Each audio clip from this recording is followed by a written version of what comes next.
Ученици от училище Христо Смирненски се срещнаха с пазарджишкия творец Валерий Иванов. Той е автор на песни, поет и музикант. Пред децата от клуб Славееви гласове Валерий Иванов разказа как е започнал да композира музика и да пише стихове.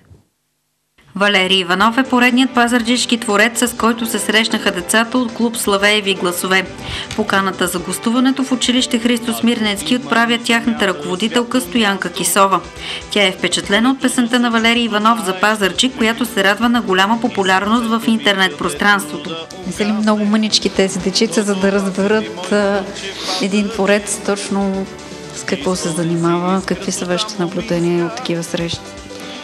Ами не е тайна, аз съм педагог. Преподавам в училище Пътеклива българска литература. И се опитвам дори с моите ученици отрано точно това да правя.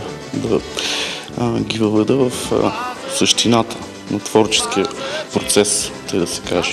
Не е рано.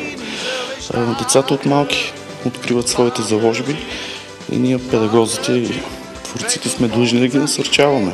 Децата споделиха, че с интерес очакват подобни срещи и се вълнуват от това как се ражда една песен или един стих. Юлия, харесва ли ти в клуб Славееви гласове? Да. Какво правите? Пеем песни, понякога ни идват гост, качваме се на сцената, танцуваме, идват ни от другите класове гости. Хубаво ли, че се срещате с различни творци от Пазарджик? Да, на мен много ми харесва. Само искам да отправя един въпрос към господина. Защо е решил точно да се занимава с песни, да напише такива хубави песни? А ти самия имаш ли интерес и ти да пишеш песни? Ами опитвал съм се, но до сега горе-долу се получава, но не чак толкова. Валерий Иванов разказа, че още като дете е започнал да пише стихове и да композира. Наследил таланта си от своя баща. Ако и вие сте призвани да бъдете творци, ще бъдете щастливи, сподели още Валерий Иванов.